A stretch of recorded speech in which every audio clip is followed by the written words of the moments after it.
Hello, everyone. I'm Savage with the Peaceful Savage Show. It's good to see you again. How you doing? Last week, just wanted to talk about how idolatry was combated.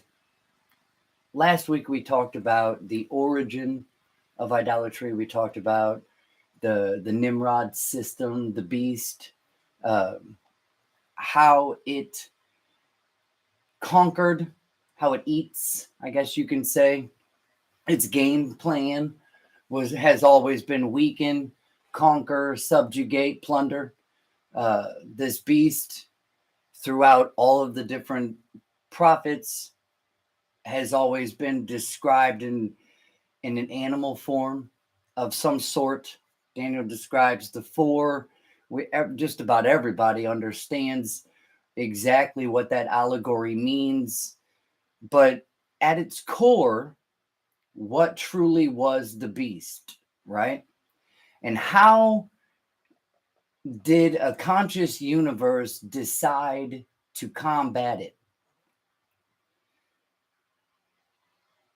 The beast rears its ugly head in the form of what we call God worship, idolatry. A lot of people have the idea of what idolatry could be, or they place their own idolatry into it and they just kind of run with it. But sometimes we're just not accurate, and we got to be kind of honed in, a little clarity, a little focus. When we talk about idolatry, it's ilitres in Greek. It's the same word. We discussed that last week.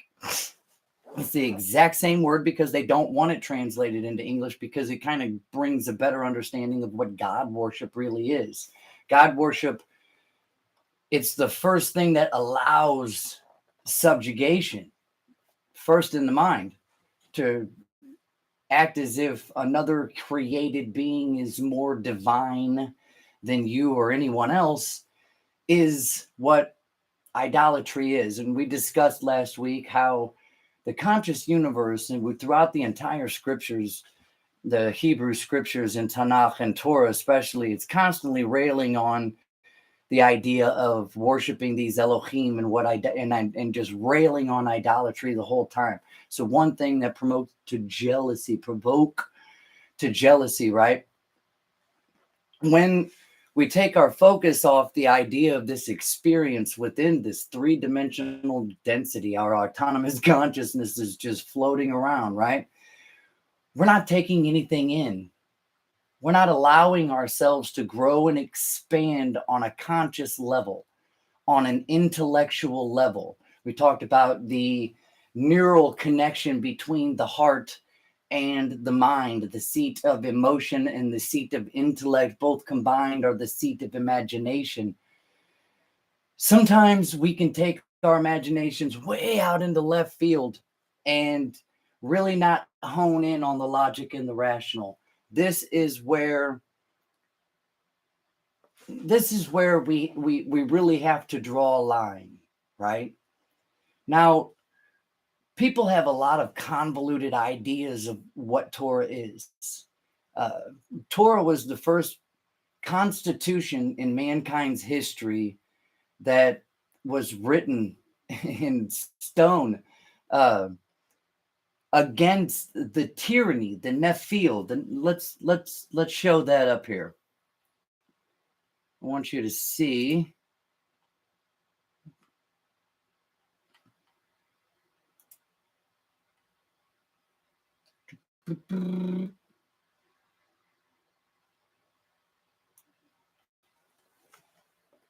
Oh, look how tiny that is.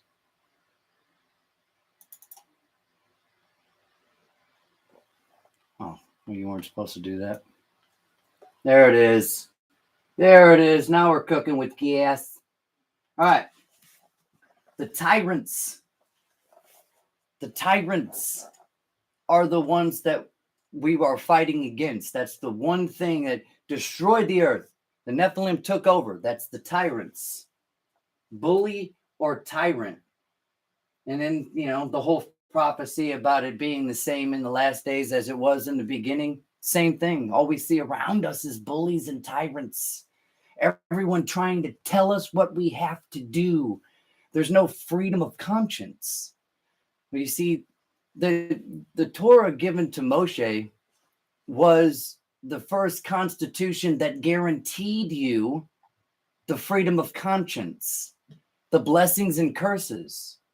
That's the cause and the effect. Like, we're given a choice between life and death, good and evil, and therefore we must choose life, it says. Well, the only way to choose life in all facets is to grow and expand on every single level. And as soon as we put our power, our individual consciousness in the hands of somebody else by saying that they're a god, you completely easy. That's my baby Mika. Something easy. Anyway, we relinquish our power of consciousness. It's a cage, right? The first origins, that's why I kind of set this book out. This here is written by Jacob Neusner, The Transformation of Judaism from Philosophy to Religion. Very, very good book. Opens up it turned into a religion because it almost had to. As soon as Solomon died, the entirety of the 10 northern tribes went after the Elohim, it says, and followed after the Elohim. They basically chose somebody and decided to go out and conquer. Well, all these 10 tribes mixed in with everyone else that was in there, and then the Assyrians came in and wiped them out. That's the prophecies that Isaiah is talking about with the kid. You know, his wife bore a son, and by the time it was 8, 9, 10 years old, capable of choosing between the good and evil, the Assyrians would come and wipe them out. Well, that's exactly what happened. And the idea, like the idea of one supreme being that controlled the whole universe spread from there. The Phoenicians became the Europeans. I mean, Europa is a Phoenician princess turned goddess later. That's the Nephilim, the homonymity of the term Elohim is kind of far spread, right? The idea that one supreme being ruled the entire universe had absolutely never even been heard of before Moshe. Now, Abraham had the idea. He figured out that all of the idols and the gods and the worship of deified dead people was all dumb. It was all wind, and it meant absolutely nothing. And he came to understand that the entire universe was run by one supreme being. That was why the conscious universe, I guess, chose him to be his understander, because aside from him, there was barely a handful of men in the history before him that even thought about it. Before Abraham and then eventually Moshe, the Sabaeans ran all of education. And boy, I tell you what, they figured out the stars and the planets. They figured it out to a certain point where a lot of the different ages and mathematics, we still use the mathematics today in the count of 60 for time. They had the whole stars mapped, and they put it on stones. They had the entirety of the seeable universe from their perspective mapped out, the planets, but it never really rose. Their consciousness never really rose above the heavenly spheres. It stayed around there. All the heavenly spheres were gods that possessed some type of power. This is where astrology started coming into the mix. Do not be dismayed by the signs of the stars, for the Gentiles are dismayed by them, in Jeremiah chapter 10. That's the whole idea of anything having control or power over you, or really any influence that you don't allow. You see, you are an autonomous consciousness that is put within this density for the experience of unrighteousness. We're leading into the Mashiachic, if you will, age, where all that idolatrous nonsense in the last kingdom of Edom will fall away. Mankind will realize its individuality, but at a state of collectiveness that every one of us has experienced and witnessed almost all manner of unrighteousness. They say that, 3 in 10, I think, maybe more, females have to endure some type of sexual assault or rape, molestation. You know, the whole idea of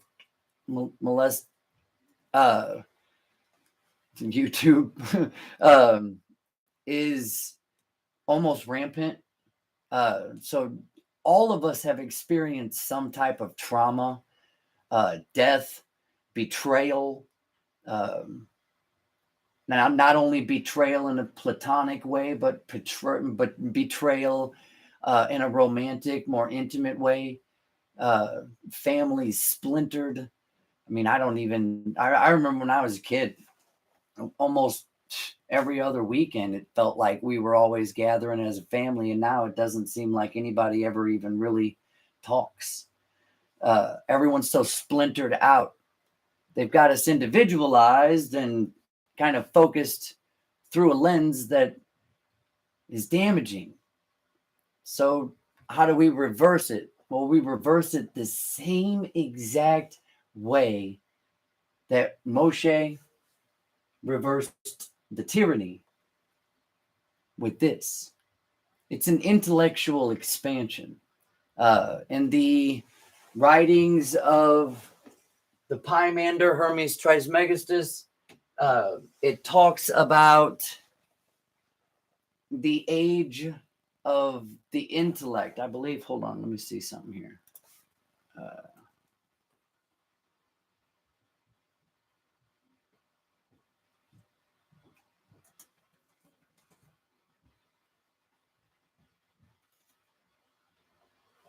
There she blows. It says, "See, O son, how the good is fulfilled by the access of truth." The access being abundant and our ability to get at it. "For by this mean envy is gone from us. For truth is accompanied with the good, together also with life and light." And I believe in the last video I might have discussed how all four of those terms are actually interchangeable, right? To work light is to do righteousness, you know, put a blanket on a cold person, you know, something like that. And then down here, it says, "Thou hast understood, O son, the manner of regeneration. For upon the coming of these 10, the intellectual generation is perfected, and then it driveth away the 12, and we have seen it in the generation itself." You know, my buddy Joey over at Library of the Untold, in his live video earlier today, which I happened to catch, he was talking about, you know, the cycles and how many times have mankind been through this, right? I don't believe this is the first time, and I don't think that he does either. Hi, Lily. It's good to see you again. Joe, there you are. Human pollution. I don't think this is, I mean, you look at the Younger Dryas and you look at all of the underground cities in Turkey and throughout all of Europe, really. The fall of Atlantis, you know, there's all these different puzzle pieces throughout our history that have to be put together by causation, right? There was this somehow either a cataclysmic event or the cycles, as I talked about in his video, where the 25,920 years, every 12,960 years, split in half. The seasons are constantly doing this. It's like a state of flux.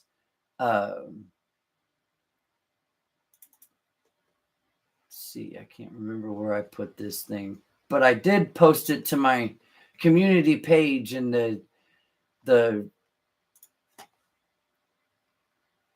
let's see here.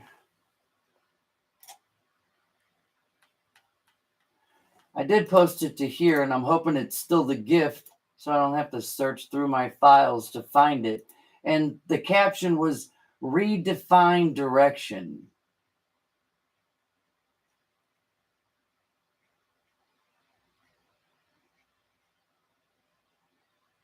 I'm trying to get this.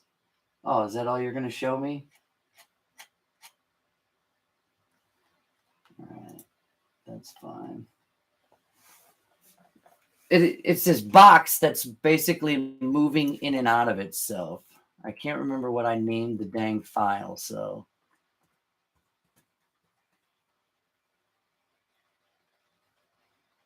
There it is.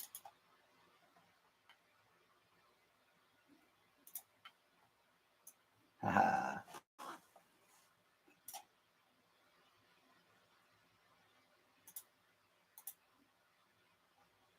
What the heck, yeah? Okay, there it is. You see it? How it's moving in and out of itself in a constant state of flux? That is the way that the whole universe operates, from all the way out into the macro universe, the wide lens, all the way down to the most minute, minuscule little bitty thing. Even amoeba regenerate. So the universe is in a constant state of an in and out flux, which could have caused severe flooding in areas, heat, like we're experiencing. I remember there being more snow when I was a kid, like 3 foot, going out sledding for weeks. And now it seems like the only thing we get is ice storms, barely any snow.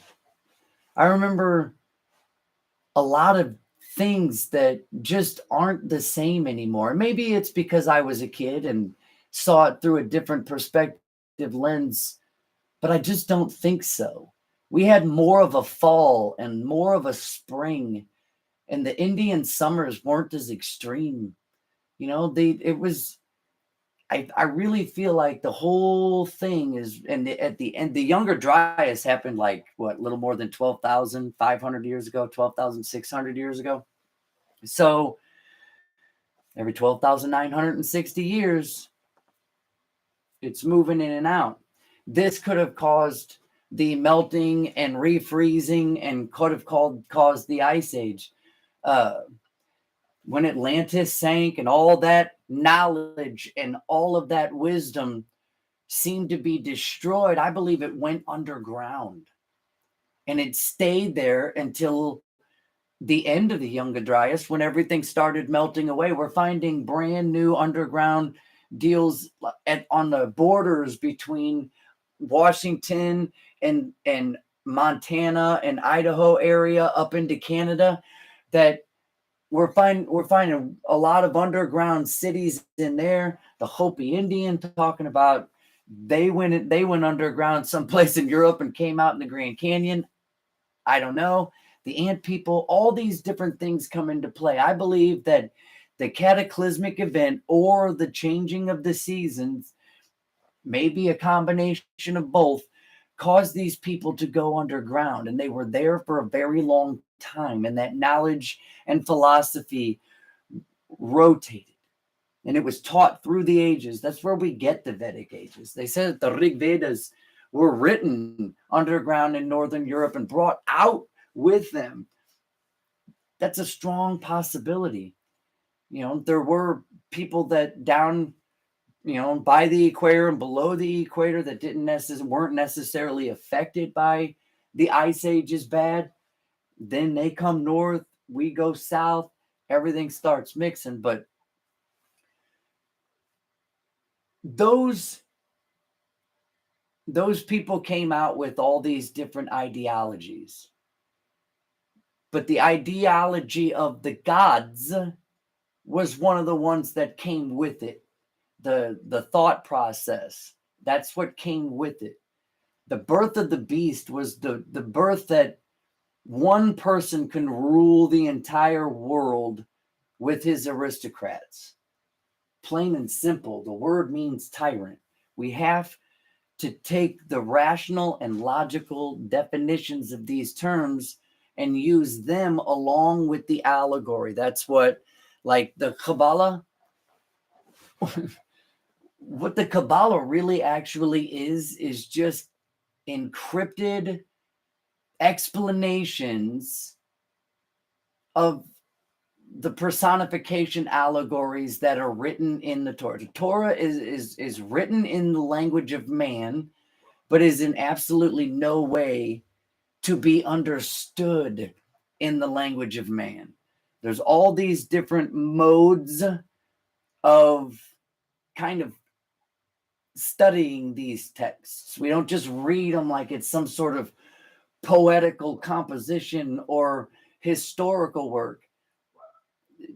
Some of it is, it, you know, I mean, some say that Torah is the birth of history because it gives a historical account, but it's a philosophical historical account. That's one thing we have to keep in mind. Taking with the allegory, the, you know, legitimate meaning, we have to play all this into effect. So the expansion of consciousness is what the whole thing was supposed to be about, right? The Midrash, studying it, understanding it, weighing this text against that text, this text against that text, and trying to find the most logical explanation of the laws. Talmud, the Midrash, Mishnah Torah, all of it. These are all different commentaries in order to understand what's being said. But at the very core of it all stands the Constitution against tyranny, against slavery, against mind control. You will either worship this statue or you will die. You will either believe this or you will die. And what they did later was con people into believing such things. And not only did they con people into believing them, but the worst con about it all is that they convinced these people that buying the con somehow makes them superior. But it's all the same idolatrous beast. It's the same rhetoric of tyranny.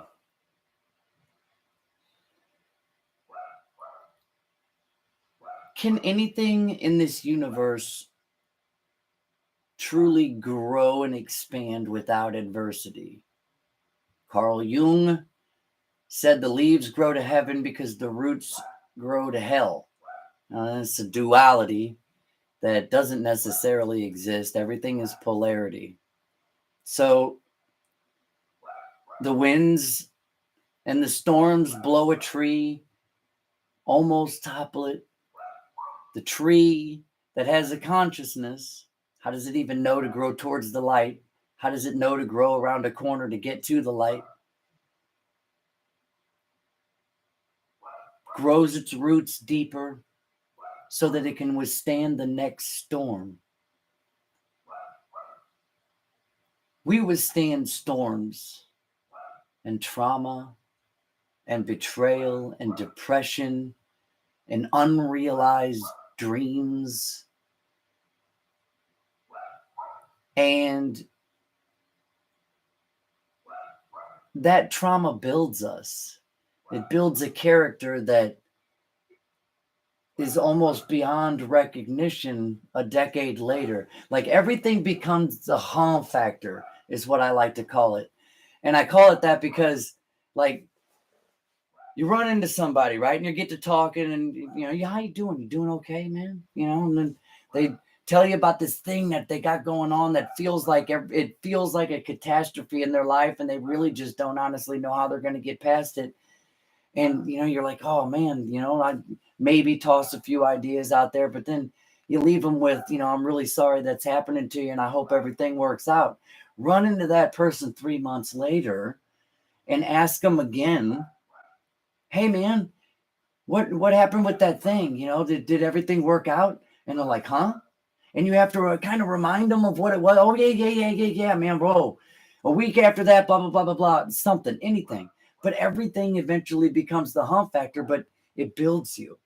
It builds you into the next person that has to endure the same turnaround, right? The deja vu of life, how we constantly end up in the same situations over and over again. But we're never the same selves, and it's never really truly the same circumstances. Like, I want to share this story. 5 years ago, April 28th, 2018, I was pulled over on my way home from a concert and arrested under the suspicion of driving under the influence. The cop, like, I've got a lot of them under my belt, and I'm okay with admitting that I was in a state of addiction to self-destruction. Everyone that I had thought I loved or loved me had betrayed me at that point, and I really just honestly, I was trying to kill myself. I didn't have anything to live for. So then I did drug court, graduated drug court, had 7 days left of my probation being over with, and September 27th, they revoked my probation because I was homeless, and they sent me to prison for 2 years, 1 month and 8 days. I got out, and stupidly, I got into a fight with my girlfriend and decided to go to a concert and dance off the energy. And I had a little bit to drink, but I knew I waited long enough. I'm on my way back. I feel like I'm going to get crushed by this tractor trailer, and I'm speeding up.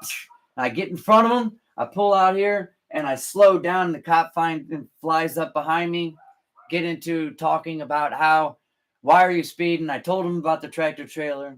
He says, well, just sit tight. He runs my license. He comes back. He tells me, man, you got a lot of DWIs. Can you step out of the car? And I knew right then what he was doing. So he ended up arresting me, booking me. When I got released, I didn't have any tickets, no paperwork, no nothing, no court dates, not even a place telling me where my van was, nothing. So I looked and searched the internet for months and months and months and never found anything. I just figured, I was under I was under the limit and they didn't have a case. I knew I wasn't over the limit. So then 5 years fast forward, this past March, sinuous law of undulation. This past March, I get rained out at work. I'm on my way home, none the wiser. For some reason, the mechanics failed in the auto lights in my truck. Don't know why. I'd never done it before. Cop pulls me over for not having my lights on in the rain, and there's all these warrants out for my arrest for failures to appear. Felony warrant. So I pay the bond, I get out, and I'm thinking, man, life no matter what, when there is a cause, the effect is unstoppable. There's nothing you can do to stop the effect of a cause that has been made. And I'm thinking I'm right back in the same situation. But I wasn't. I wasn't in the same circumstances. I have my house. I wasn't in the same position. I have money. I can afford an attorney. And I had a really good case. I go to court this past week, and I don't even know how or why.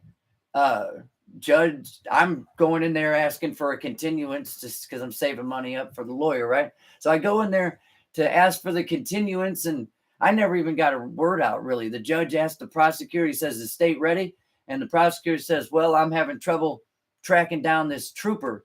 And the judge says, "Well, that's fine. I'm going to dismiss this for failure to prosecute."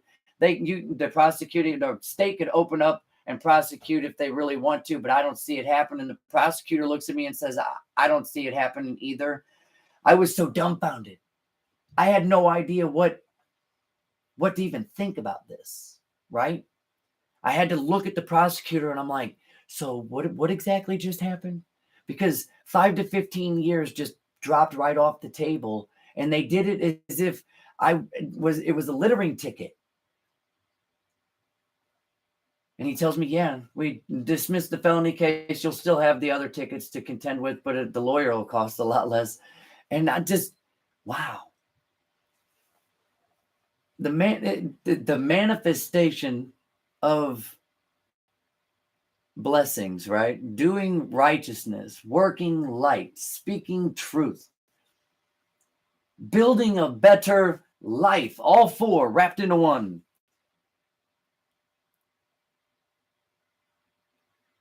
And I have to imagine, the state doesn't give up on these things very easily, especially when I had so many. I mean, it was almost like an open and shut case for them. Why would they drop it so quick? I don't know. But something somewhere softened their heart.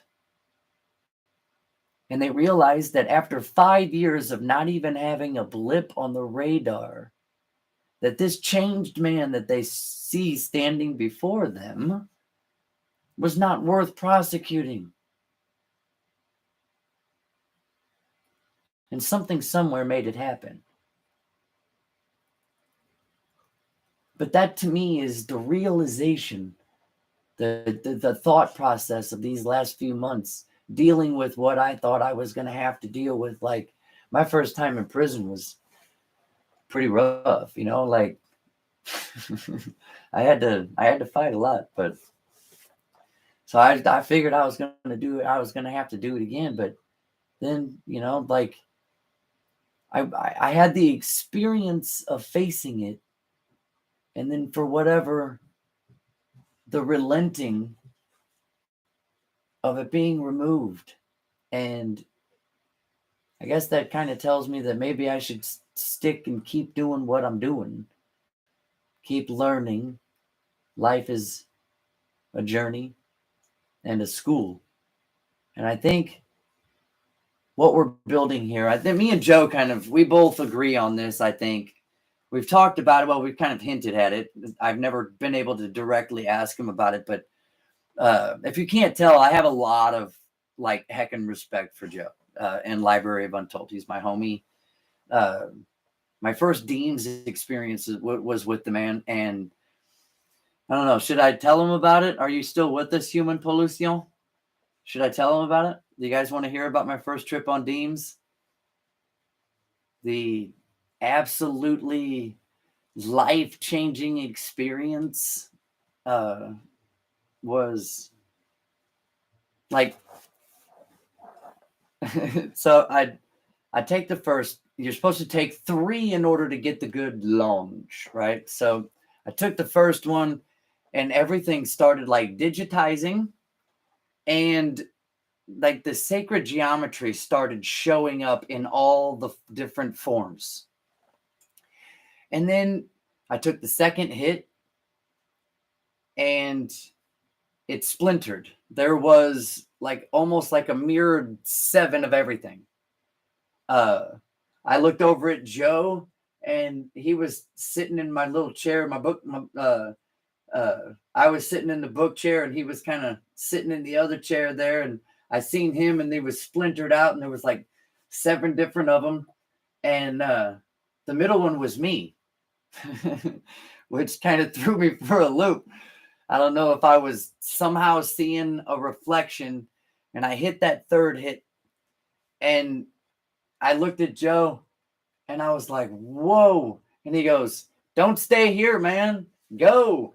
And I laid back, and everything in the room, it digitized, but then it pixelated like to a point where it just started, all the pixels started popping and disappearing. It just went totally black. And then there was this triangle in front of me, this laser beam, like plasma.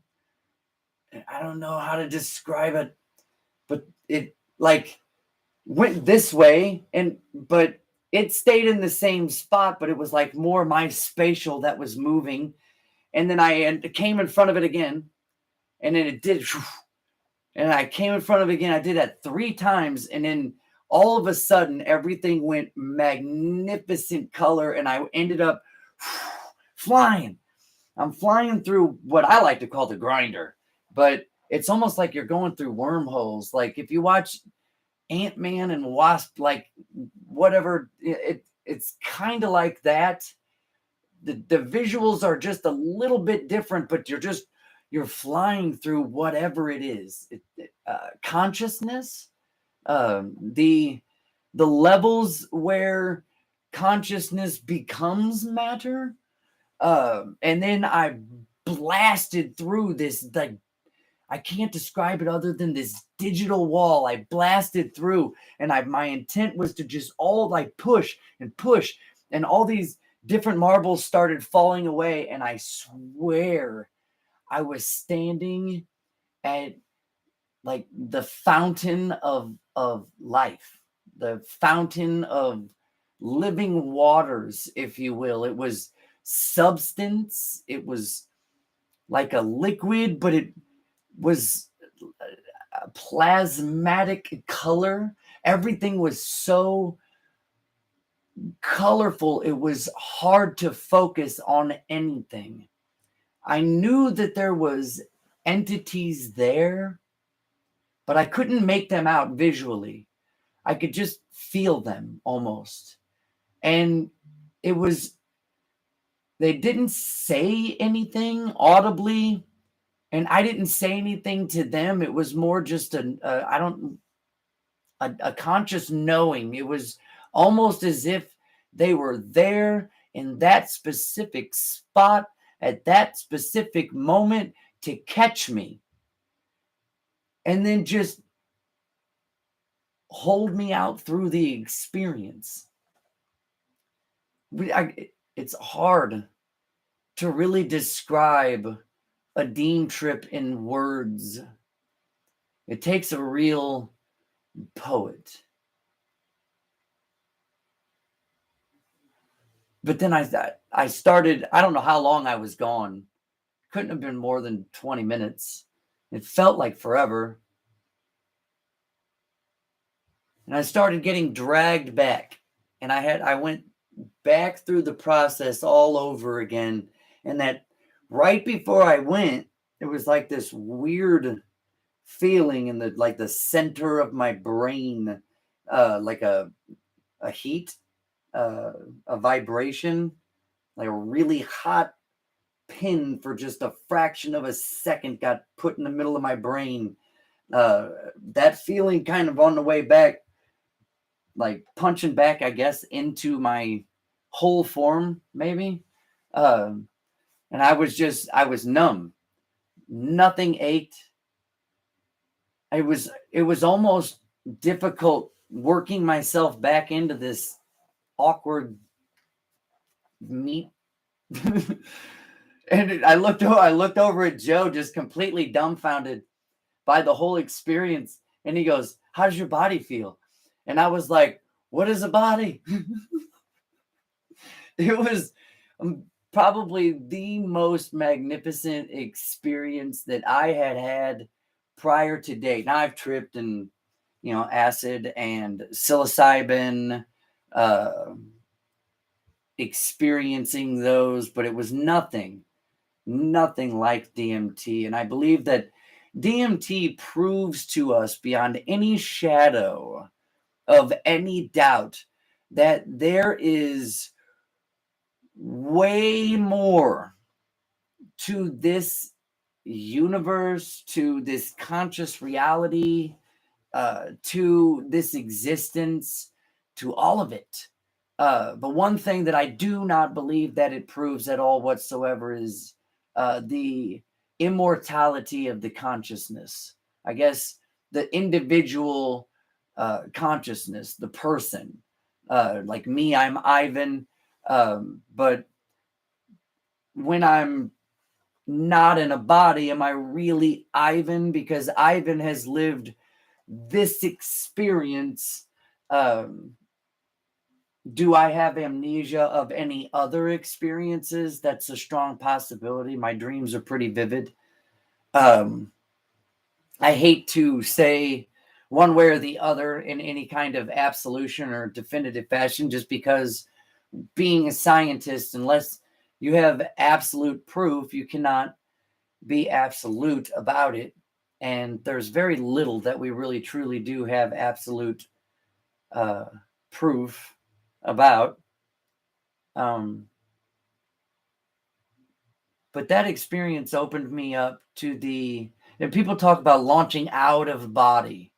And I don't think that's the case. I believe it's more that, and I may have, my second time, I felt like I was in space, like outer space, like the expanse, the rakia. And those wormholes I was talking about, the grinder, right? There was this almost like an orb way off in the distance that had all of these different arms just flailing out and flashing back in all simultaneously, just in and out, in and out. And I think Joe was sitting there, and I kept repeating, "It's all the same. It's all the same. It's all the same. It's all the same." Because time, the moment in and the moment out, it's all the same. It's now. And what I believe I was watching the dance of, the dance of Krishna, the keeping of time flow. Like it was at a really far distance, and then all of a sudden it was like I was Superman and I flew right to it, and it's like right up here in front of my face. But that's what it was. Just I saw the construction of time in the moments in and the moments out. And to me, that was, I guess, just, am I being taught by higher sentient? Am I giving these allegories and pictures to understand by a higher sentience? I don't know. What I saw is what I saw, and I have to make sense of it.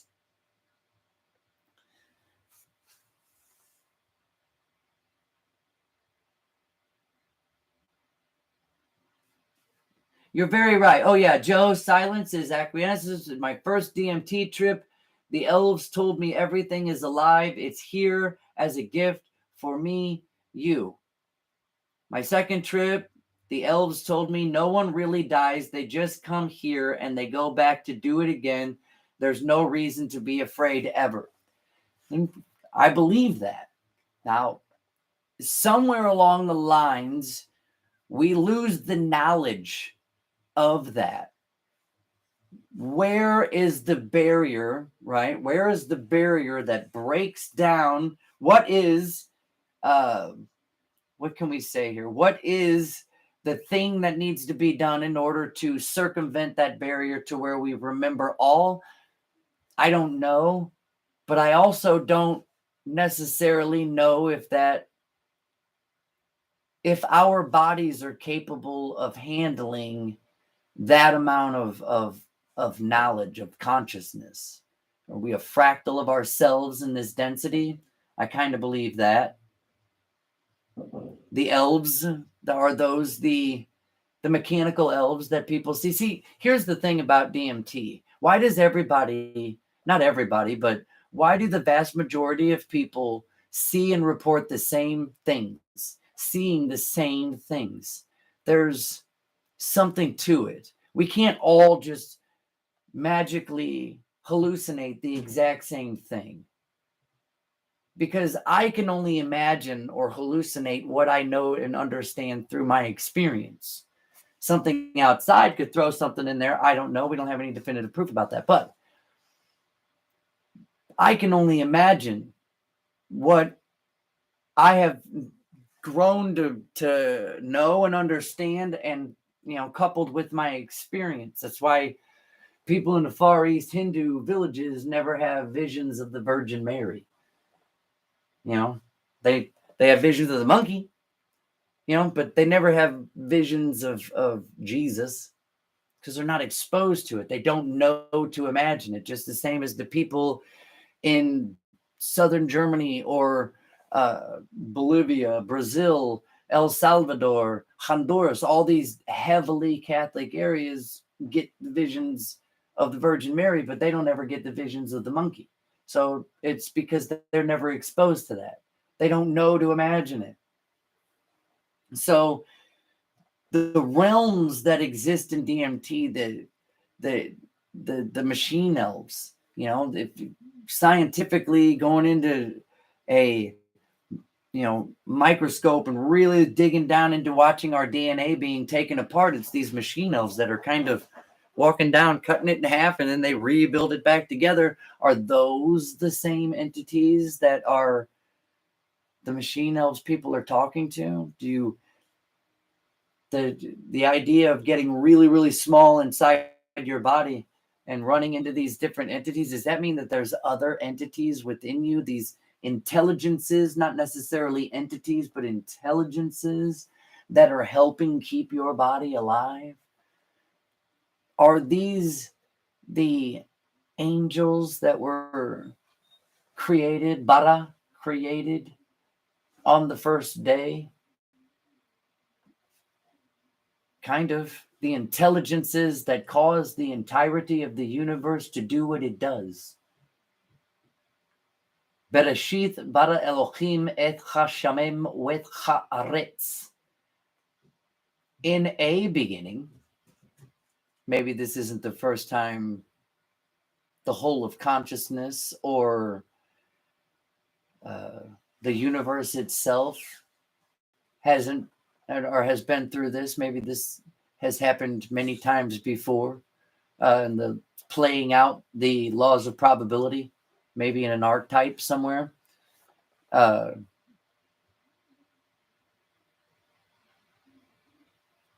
Bereshith bara Elohim. Elohim, like we talked about earlier, is a homonym. It can mean gods in that ideology, but that's an idolatrous ideology. Or it can mean angels. It could mean rulers, kings, princes, princesses, magistrates, judges. So the creation created is before the Elohim. They have this little thing where they flip it back and forth, and they try to make it say Bereshith Elohim bara et hashamim with haaretz. But that's it. In the beginning, God created the heavens and the earth is not actually what it says. It says, in a beginning created the angels, the heavens, and the earth. The angels had to be created first because they're the intelligences that cause the planets to gather, the gravity, the heat, the fire, the liquid, the water. All of these different things had to come splashing together to get life. But after that, the term bara isn't used again, is it? It's because everything that was created on the first day was then molded and fashioned. Just like we talked about, Joe, the creation and evolution are all one and the same. They created this duality to separate and divide people. That theist ideology, the origins of Judaism, are more of an anti-theist. Like if you can look it up in the Encyclopedia Judaica, the Jewish Encyclopedia, I believe, .com has several articles on it. But like all these different civilizations accused the Israelites of atheism because they didn't believe in the gods. You have to kind of put the emphasis on a different word in order to understand it. When he says, thou shalt not have any other gods before me, the term other can actually be translated hinder. the God, to hinder. What does it mean to hinder? To stifle life, to stifle consciousness, right? People put the emphasis on other instead of the word gods. Do that for me real quick. You shall not have any hinder gods before me. The whole conscious universe in its entirety. Achya, Asher Achya. Achya comes from the root chaya, which means to be or to exist. And in biblical Hebrew, there's no differentiation between to be or to exist. So Asher means that which, but it's an incomplete noun that has to be completed by another noun. And it's basically a description, but it's the same description as what it says it was to begin with. So it's Achya, Asher Achya. I exist in that which exists. The existing being, that which is the existing beings. Throughout the scriptures, he's called Yahweh, which Haya is part of the root that forms the name, and the rest of it, which I'm not gonna pronounce it the whole way. Which letters are capable of reduplication and receives a dagesh. It's all a 12-letter name, the 42-letter name. All of that remains for one to find. But the finalized definition of in English would be the eternal cause of hosts. The whole universe is the cause of hosts. Now, plants, minerals, animals, and humans is kind of the conscious barrier. Even a rock has a level of consciousness, but it's not entirely, it doesn't know that it's there. It's kind of have the polar opposite, if you will, in order to have the whole. Some matter doesn't grow and expand, while other matter does grow and expand. The growing and expanding of matter is filled with a higher power of consciousness. An ostrich just buries its egg and disappears from it, never even returning, because it doesn't have the reason. It's not self-aware enough to return to its young and raise it. The ostrich is just on its own, and it survives. There's levels of consciousness. A flower. There are flowers out there in this world that catch flies. Now, wouldn't the flower have to be conscious and self-aware enough to know that there was a fly on it in order to catch it? So by that basis alone, there is life somewhere in these plants. These plants act as if they have a level of sentience, which they do. User, you are not wrong. Everything in this universe is alive. Before the entire, in my trip, before the entire kind of thing digitized down into that weird triangle thing, there was eyes in everything. The table, everything was filled with eyes. And it was like everything is looking at me as I'm looking at it, is how it felt. And that opened my eye. I didn't understand Achya, Asher Achya until that first DMT trip. That's when I really truly understood the depths of consciousness in this universe. And we really don't know how small consciousness can get. Is each in the particle slit experiment, is each particle of photon its own individual acting in consort to the entire wave? Is each individual electron conscious in some level of its own existence? These questions, these paradoxes, to me baffle me and caused me to dig that much deeper, the need to kind of understand these things. I tell people all the time that I am an atheist in the name of Yahweh, and it's really, really hard for them to wrap their head around this statement. Like, how can you be an atheist and believe in Judaism and the Jewish God? It's because the origin of the understanding of even the term God, El,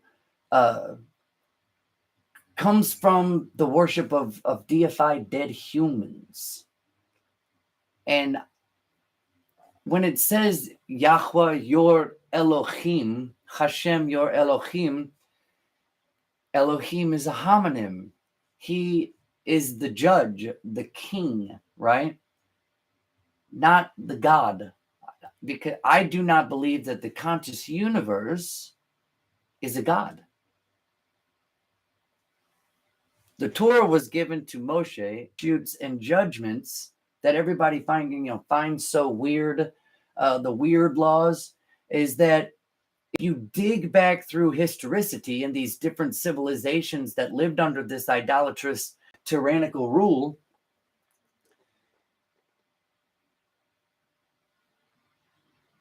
they had their own set of customs and traditions that involved the worship of these different deities. The different statutes and the judgments you'll find is like even in the Bacchic record.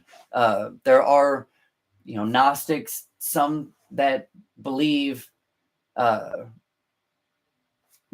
Yahweh is just another God, right? That Yahweh or any of these other deities, that idolaters have spent thousands, millennia, trying to equate the conscious universe to one of their gods. It's the conscious universe is not a bearded guy from Nibiru. But on the opposite end of that, the conscious universe is the bearded guy from Nibiru. It's the bearded guy from St. Charles. It's the bearded guy from St. Louis. It's the bearded woman in Wyoming. It's everyone, the entire conscious universe, all of it. And this is what Torah established, that the unity of the universe, the unity of all consciousness, that not one human that pretends to have some sort of connection with Mars is in control of anything. Not one human or system is actually in control of anything. Terence McKenna, he gave a lecture talking about how, if you can't give Satan the playbook, if you can't give him the playbook ahead of time, right? But see what people don't, these cycles, the way that the universe operates, these cycles are unstoppable. The cause has been made long ago. Our rise of Earth out of density, like the zodiac, when it first started, it wasn't the worship of gods. It was the concept of the cycles of density and consciousness. The Vedic ages are the same. The yugas are the same. Where did they get this knowledge? Did civilization in Sumeria just seem to burst out of the ground overnight? No. These people were underground for thousands of years, planning, writing down exactly what they were going to do when they were able to hit the surface again. Did it happen overnight? Kind of, but the consciousness and understanding was already there. All of the different underground civilizations kind of prove it. The birth of the beast was the subjugation of the people, the subjugation of the consciousness into one machine. Something had to be done in order to combat it. The conscious universe doesn't necessarily like the death, as it is explained. It's not sin, but how could any conscious and in conscious autonomy, how could you understand anything without the experience first? And then to have the wherewithal to create a language and words that can describe it.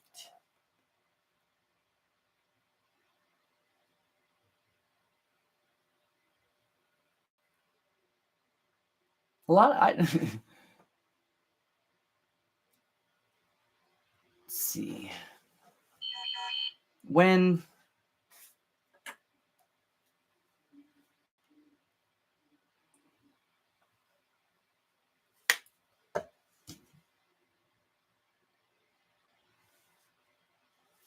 life is about embracing paradox, you are correct. It is not a duality, it is a trinity, a mix between that which is infinite and finite, that which knows itself and that which does not. The balance point between light and dark is where our power lies. Now, can you expound exactly what you mean by Trinity? And in the book of Wonderful Suffering, in the excerpt summary of the Sinuous Law of Undulation, I explain my theory about the universe, or this experience, being infinity within the finite. Let's take our consciousness, for example. If we shut our eyes and we really focus, you can picture in your mind's eye the screen, right? In your mind's eye, you can picture a scene, different people, different buildings, architecture. You can see it. You can build it in your mind down to the finest minute detail if you concentrate hard enough and long enough. But that matter doesn't exist, but in your mind, the space does. We really, like I said earlier, we really don't know exactly how small consciousness can get. Is the end game singularity? Is that what we're trying to get to?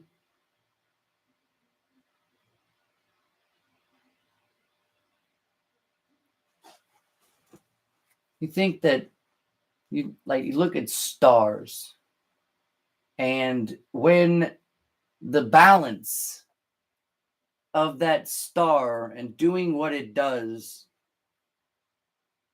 cooking iron, changing into hydrogen, when those functions start, when that functionality starts to have, wrenches thrown into the spokes of it, the stars can't operate correctly, and the next thing you know, what does it do? Supernovas. Now, the ideology, the proverb, I guess you can say, that comes out of Christianity, that a house divided against itself cannot stand, this Gnostic ideology, I half-heartedly agree with that. I believe that in the conscious autonomy, that self-mastery is really the end game. And that self-mastery could end up millennia from now, or millions of years from now, us into willingly taking our consciousness into a singularity, kind of going throughout the universe, just being a part of it in a different fashion.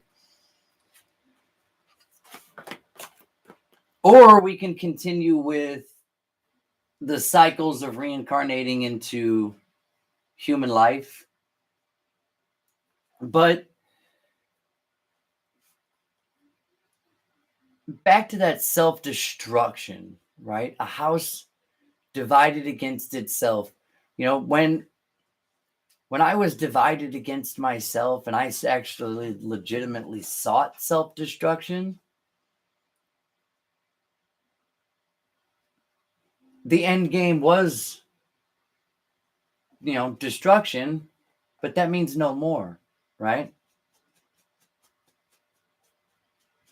The end result for anyone that fights themselves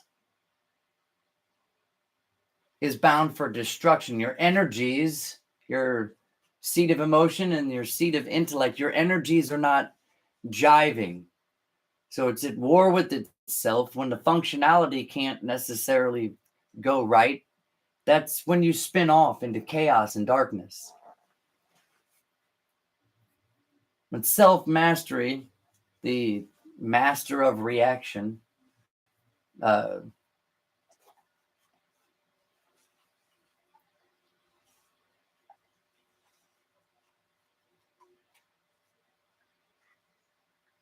the act of patience is the enactment of pushing down or impeding your impatience. When you act in patience, you are controlling your impatience.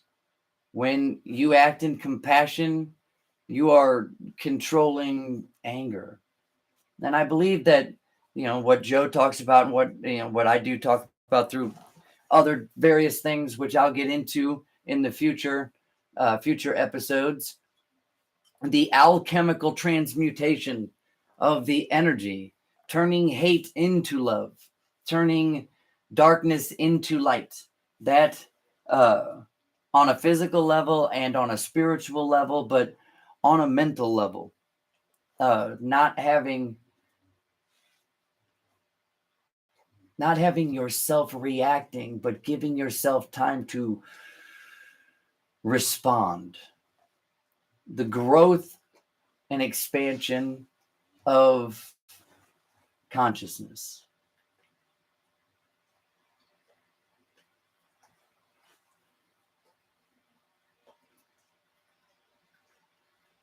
That's true. That's true, user. He says, I know God is so big, he can't be contained in a single universe, but he's also so small that he can fit in all of our hearts. And that's true. And, there is a prophecy that it states that, the Torah will be written on the hearts so that we can do it. We can learn from our mistakes. We can see what unrighteous deeds and thievery and corruption and lies and deceit and tyranny. We see what all of these things culminate into, and it culminates into 30 million children starving worldwide each and every single day, millions of children going missing, never solved. France is on fire.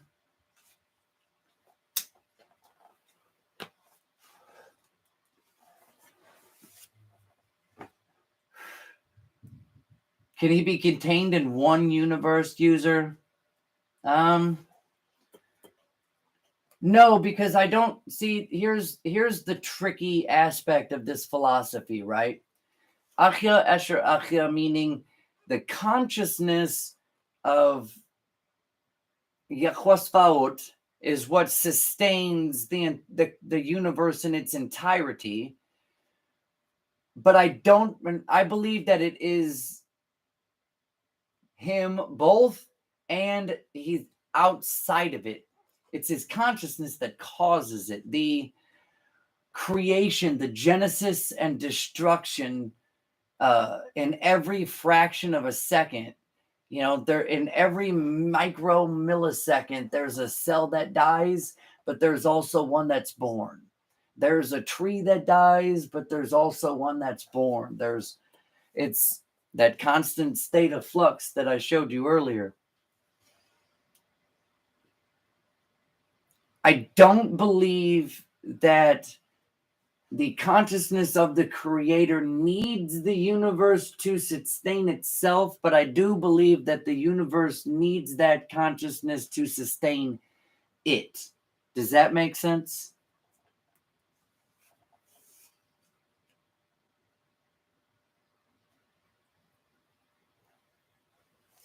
I mean, you think about a consciousness that is so powerful that it can be aware.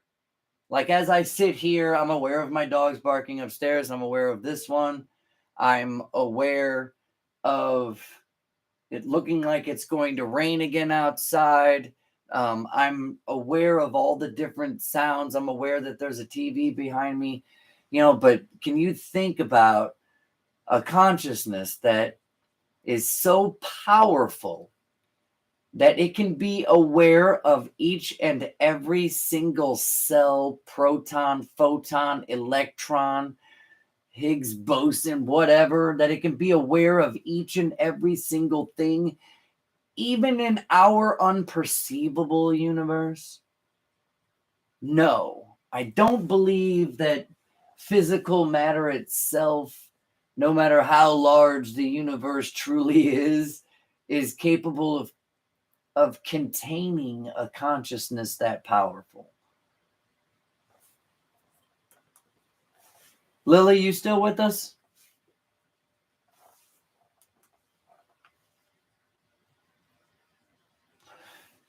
Is there anything you would like me to talk about, user? A question? Any kind of questions? Anybody?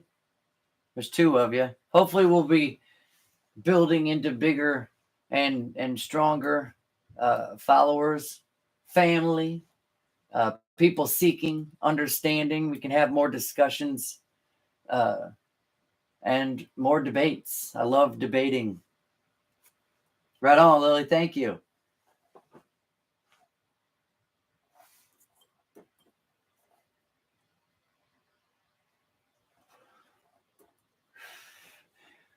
User, I'm going to answer that by why do you think he created us? See, I'd like to propose that the creator, Hashem, he actually needs us more than we need him. Now, I know that may sound off, but hear me out. The serpent doesn't need the creator at all whatsoever. It slithers around the ground and food is abundant everywhere, and it can eat all the dust that is on every single rodent it catches, bird it catches. It never actually needs to say, please help me, Hashem. We, in certain times, there's no atheists in a foxhole, right? Certain times, what happened is we were forced to have a relationship with the conscious universe. We were forced into that intimacy. Now, some folks, I say forced, but I want you to kind of don't get disillusioned by the negative connotations to the word forced. We were given the gift of consciousness, but at the same time, within that consciousness and this experience, everything was created in a way that forces us to have an intimate relationship with our surroundings, with everything that we see, touch, smell, hear, everything. We are forced to have a relationship with the conscious universe, Hashem. We have to grow our food or find it, which it's much easier to grow it than it is to find it. Most of the stuff we eat has to be cooked. We're forced to pray to something when there's a drought. We are forced into praying for something when we get into a downward spiral of self-destruction and we see no other way out. You know, we're forced into a relationship with our creator. We can't just ignore him like the serpent can. That's kind of where the allegory in the creation chapter gets into.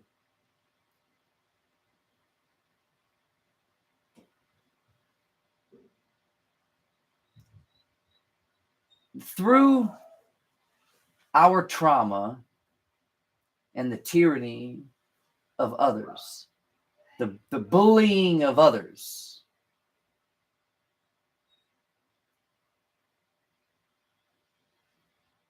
kind of see that as above, so below. When the universe was forming, there's different allegorical stories of the create. Like the Sumerians had all kinds of different scenarios and stories about it. The Mesopotamians, Akkadians, they all had different ways of going about explaining what they thought happened. But in terms of, say, people and battles, you know, Jupiter's huge. And our planet is tiny. And then Mars is even tinier. And then Pluto's this big. At some point, Jupiter became the bully of, and Saturn both became the bully of our solar system and just started hogging all the matter. You know, that it goes as above, so below, all the way down in the lives of humans. There's other people that want to suck up the energy. There's other people that want to suck up the resources. I think that's always going to happen until the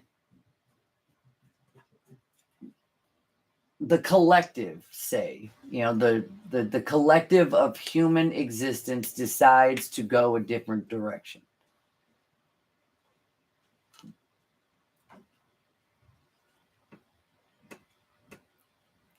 Until we redefine direction. Which way do we need to go? Forward or inward? Upwards? Combination of both? Inwards and upwards?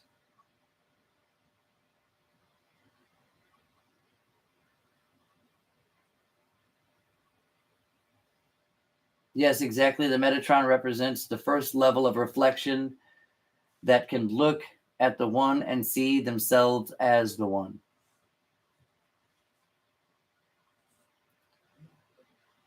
A lot of times we definitely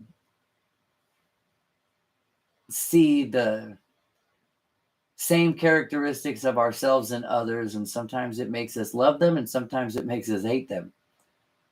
But they're just reflections of us. I mean, how many there's so many different versions of me out there in other people's heads, different versions of all of us in other people's heads. Who's to say which one is the most accurate one?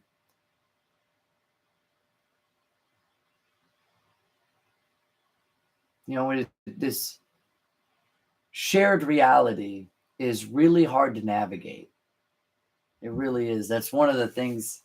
One of my thumbnails is the highway in the shape of the brain. It's really hard to navigate and not want to put blame somewhere as to why there's such a level of unrighteousness, right? How do we let ourselves get so far down into the chaos, into the darkness, into the lack of caring, bogged down by the dogma and the repetitiveness of this life.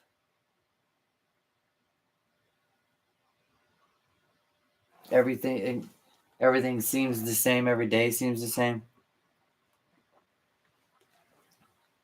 And one of the reasons why I read so much is because it makes every day different.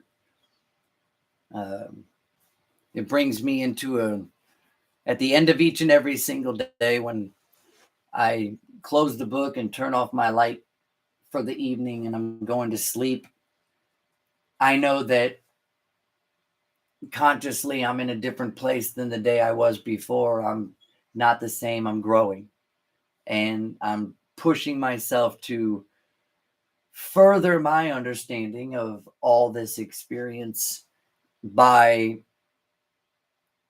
reading and memorizing new things so that I could weigh it against the old things and fine tune my understanding. The science of investigation and seeking the truth, when we have a certain hypothesis or theory or even a belief, and then we come across evidence that contradicts that belief, that solving of the paradox has to happen in order to move on. To skirt past the evidence to maintain the previously held belief or theory is delusion. Our system of belief needs to constantly be retroactively changing.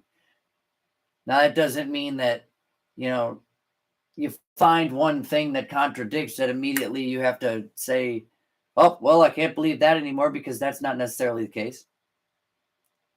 You have to find other evidence. Then when you do, and it actually is to the negation, then you discard the theory, keep the evidence, and create a new one. And that's what I like. That basically kind of what I do during my sleep. I reconcile everything that I've learned that day through dreams, if that makes sense. And then the next morning on my way to work, it usually takes me about an hour to get to work, I am contemplating everything and trying to finish reconciling so that I can gather more today. But my belief system is always, I may believe in Torah, and I may believe in Judaism, I may believe in Hashem. Faith is the substance of evidence. But that doesn't mean that my understanding of this certain aspect or this certain aspect or could change. It moves more towards the affirmative or more towards the negation. But all of the evidence leads to a conclusion. And that's why I kind of feel, I guess, maybe so strongly about my position of anti-theism, kind of anti-God, but not in the sense of anti-creator, but anti-ideology that deifying dead people is fruitful in any fucking way whatsoever. Sorry about my French. It's all about inner alchemy and realizing the deeply interconnected nature of existence. And when you can see all things in the eternal, now you can see all possibilities exist in every moment. In AA, they call a change in perspective a moment of clarity.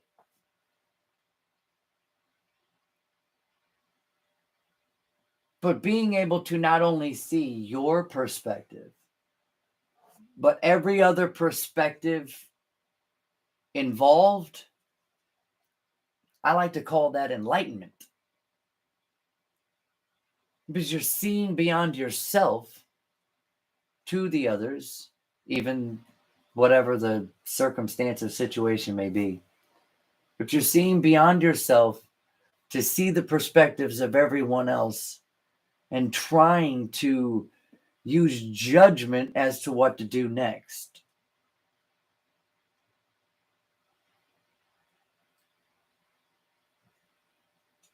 We are given, like, each and every single day, there are a set of choices that we are going to have to make, and it's a lot. I mean, it could be a million choices in a day. That's a possibility. Little bitty minute choices. As I'm sitting here, I'm making itty bitty micro fraction choices as to what words are coming out of my mouth. And as we go about our day, we have a million different choices that we make that bring us back to our bed at night and allows us to sleep. When, to me, it's all about having judgment and, righteousness, not to overuse the term, but having that be the center, the epicenter of all choices made. Seeing the different perspectives and weighing and acting accordingly. And that, to me, is the working of light, or the doing of righteousness, the bringing about of ripples throughout the universe that cause change. I like to tout myself as the cause of causes that cause all pause. And before I die, I do plan on that coming to fruition in one facet or fashion or another.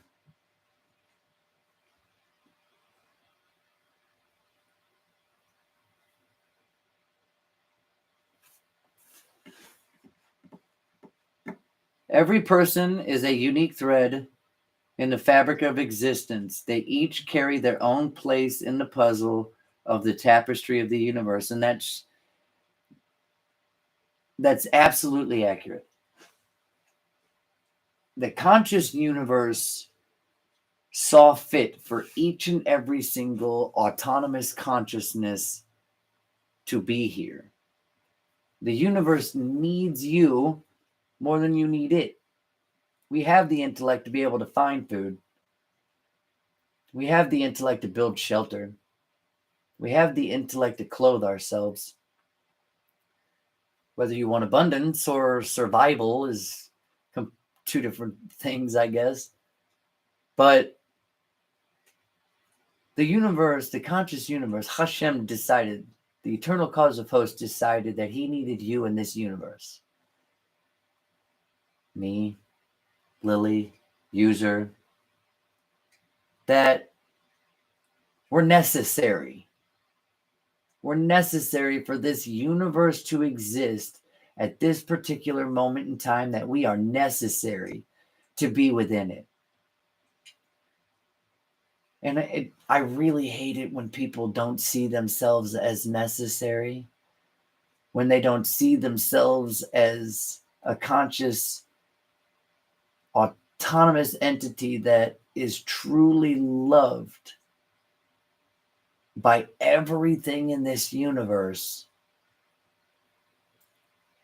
And then we're plagued with this idea that nothing in this universe does. And it breaks my heart to see that.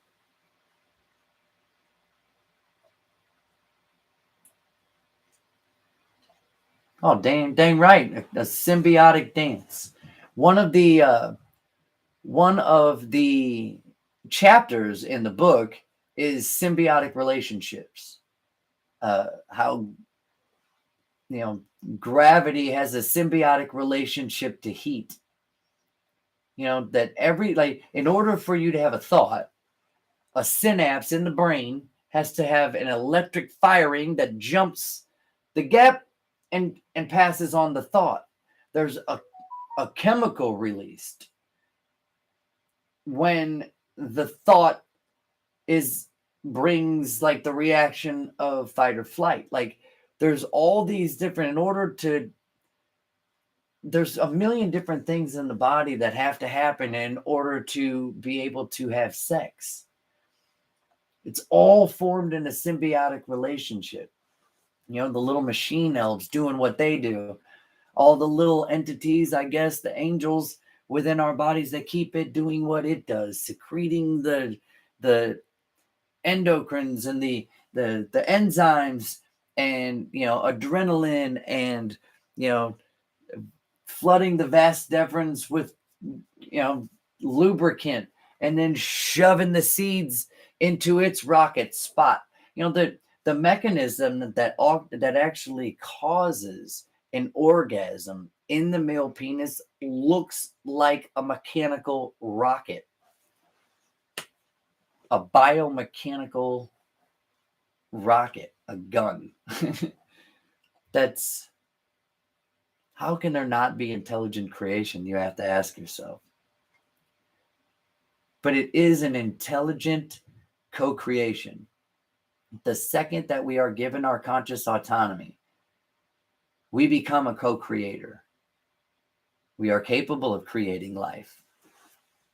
We are capable of destroying life. We are capable of doing good deeds. We are capable of doing bad deeds, and all these different choices amalgamate together into this shared reality, our symbiotic relationship to each other. To me, Torah wins over the beast, hands down, no contest. The philosophical explanation for this universe, our place within it, how it all happened, yes. I choose Torah over the beast, hands down, every day of the week and twice on Sundays. Do either of you two have any other questions you would like to add? I'll be signing off here in a moment.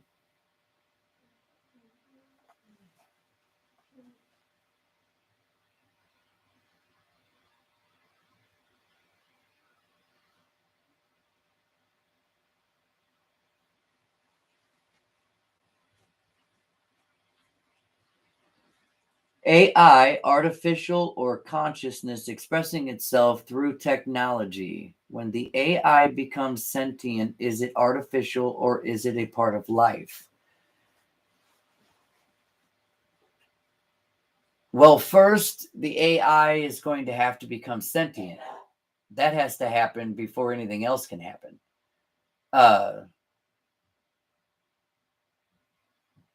I'm not sure that AI is at a level where it can become that advanced.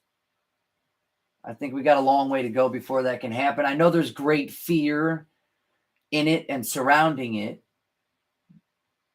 but I think a lot of that fear is driven by movies. It's irrationality. Computers can only do what we teach them to do. They're machines. If we teach it to hate humans and destroy humans, then it just did what it was taught to do. It's not doing it on its own. The AI that we have created so far is told to find ads that fit what this person over here is talking about, or different things of such that it's not advanced far enough. But if it does ever get to that point, where would we draw the line in self-aware? In the fear of dying, or is it fair to kill an AI that knows it's going to die? I don't know. I'd have to see the sentient and talk with the sentient AI before I could make that kind of judgment. I believe that if it ever reaches the point where it is at a level of human intelligence, then yes, maybe it would be a part of life. They would be living. They would have the consciousness. But what separates our intelligence from the other intelligence in the universe, if you read Torah, it says that the breath of Hashem is what separates us out. Does a created computer that we teach it to learn and understand itself, does it carry with it the breath of Hashem? That's a good question. Higher mind isn't sentient, but it's consciousness expressing itself from beyond the veil. In the Parakoth, maybe. I'm not sure that I kind of agree with the higher or lower mind. I believe mind is throughout the all anyway. I don't think that any is higher or lower, because you think in our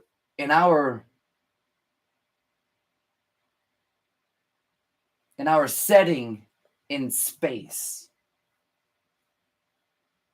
you know, which would be up and which would be down, you know, which would be higher and which would be lower. I don't believe that. I guess I don't necessarily see it that way. Not that I don't believe it, but I don't necessarily see it that way. More expanded consciousness, but not higher or lower or superior or inferior. Does that make sense? That the mind is the mind throughout.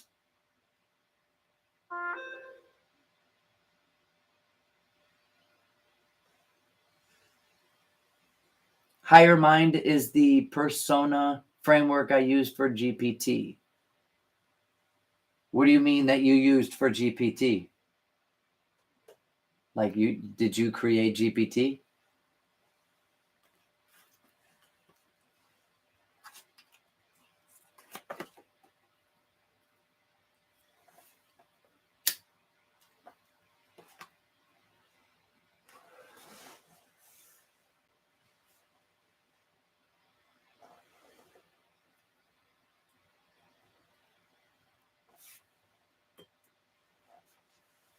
I'd like to see that.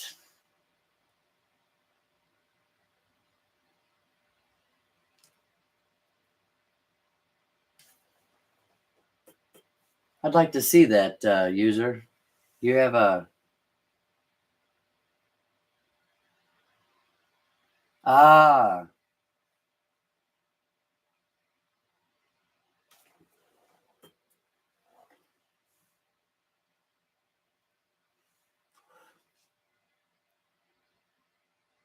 Well, Trey, could you post a link in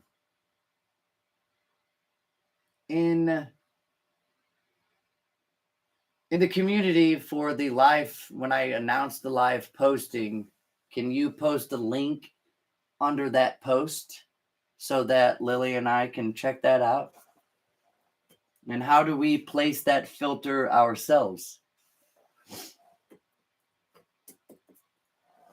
It's interesting. I'd like to see that.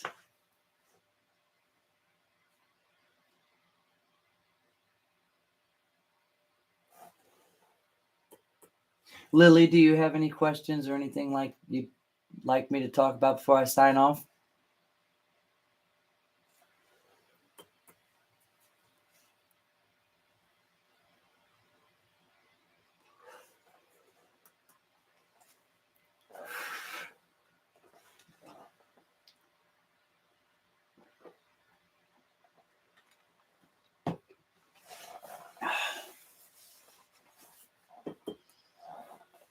All right, well,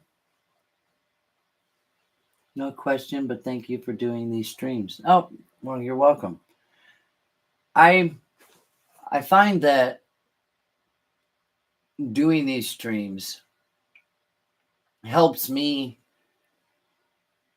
fine tune the thought processes as I finish writing the sinuous law of undulation. It helps me refocus to try to word things a little differently, to try to expound on certain things a little more, so it kind of rounds out uh, the understanding, the clarity within the consciousness.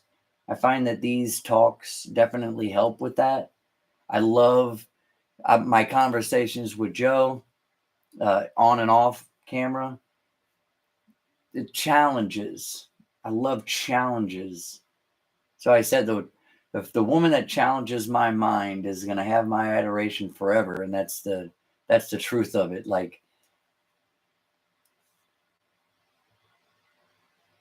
I like it when people want to talk about intellectual things, and sometimes I find this is one of the only ways that I can discuss intellectual things.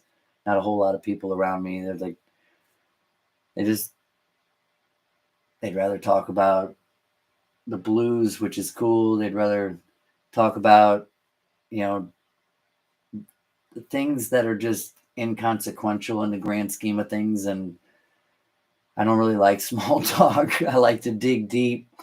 And I feel this is a good way to do that. I have a lot of things to say.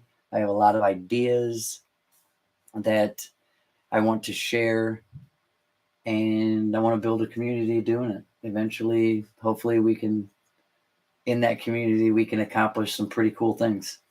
So stick with me. We'll try to make this thing grow.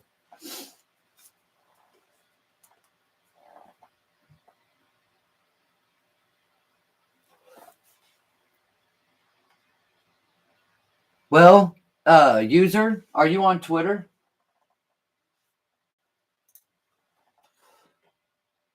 If you are, I mean, it's my Twitter thing's up on my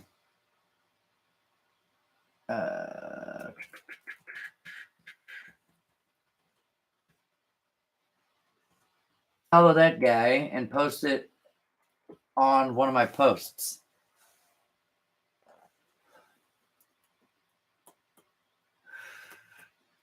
I haven't really messed around with any of the GPT, like asking questions or anything like that. I've seen other people doing it, but I've never actually spent the time to do it myself. Maybe I should.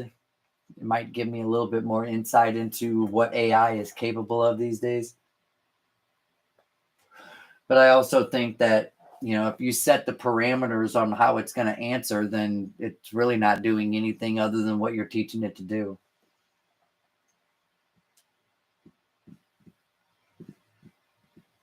That's fine. The Peaceful Savage Show the Peaceful Savage Show at gmail.com is my email address. It'll get to me.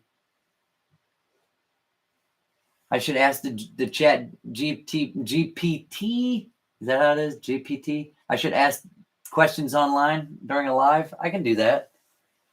Let me tool with it first and get acclimated. I don't want to necessarily do that during a live video, but let me get acclimated to it first, and then we'll give that a shot and see what kind of answers we can get out of it.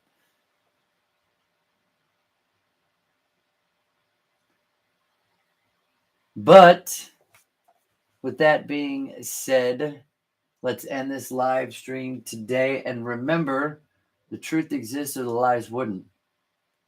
Knowledge only becomes power when applied. Love your faces.